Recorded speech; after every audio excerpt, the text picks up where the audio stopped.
Well, from spring break travel to wedding and baby shower season, spring brings the sunshine and its own etiquette challenges. Here to clear all that up is etiquette expert Courtney Fadler. So it's spring and that means it's shower time. Yeah. Meghan Markle actually just had a baby shower and she chose to not open the gifts at the shower.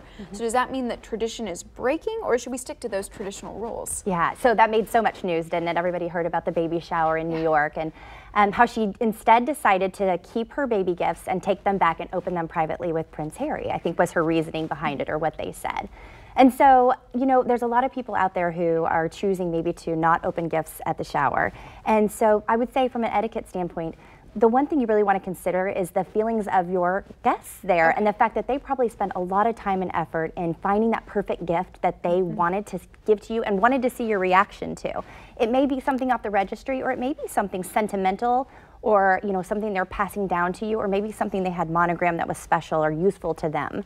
And so it's really important to think in the moment that it would be a nice thing to go ahead and open the gifts in front of your guests so that you can then appropriately respond to it and thank them in person for it. It's a nice thing to do. Well, it's kind of like you can't replace that reaction. You see somebody's face light up and you know that your gift actually meant something to them. That's absolutely huge. Yeah. Okay, now let's also talk about wedding registries, because if you're like me, you're gonna have a ton of weddings this year.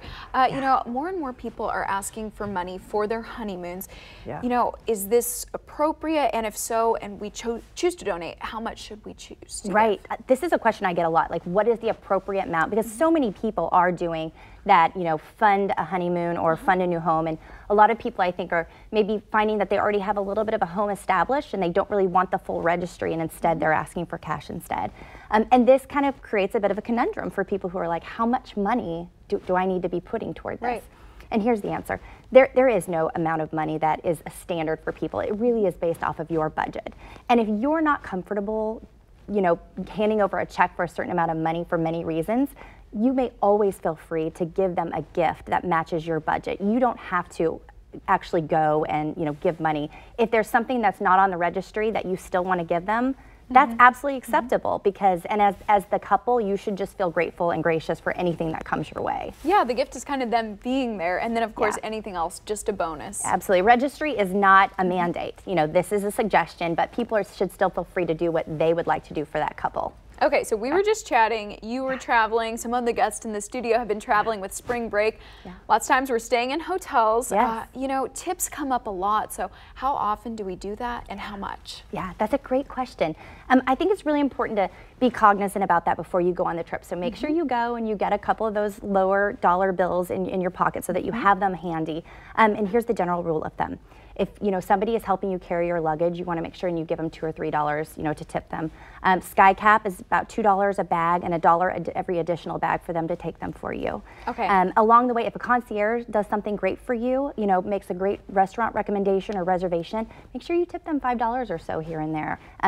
Somebody opens the door for you, somebody brings the pillow up, the extra pillow up to your room, give them a few dollars for it. But the one thing I think people really forget to do, at the end of that stay, don't forget to leave a little something for the housekeeping staff too, who have been attending your room all week long. Okay, then let's also talk about if we find ourselves in that uncomfortable plane situation and we're next to a rowdy passenger. Does that ever happen to you? Oh yeah, so yes, I'm sure it's happened to all of us. But for me, one situation that I was in was where some passengers were using language, and I had children on the plane, and you're not quite sure how to handle it. And I've seen people on planes try and confront a situation that they were upset about, and it hasn't always gone well, right? Nope, probably never. Probably never. So the best way to handle it, I think people forget that there are professionals there on board who are there to help you and trained to help you. So if you've got someone next to you who's maybe causing a little ruckus, just discreetly excuse yourself from your seat, find a flight attendant, let them know of the issue, and ask them if they could discreetly handle it. That way the person next to you or around you doesn't know that it was necessarily you, and then there's no confrontation. Yeah, it removes you from the situation. Courtney, thank you for all those. Our travelers are going to go so much smoother now.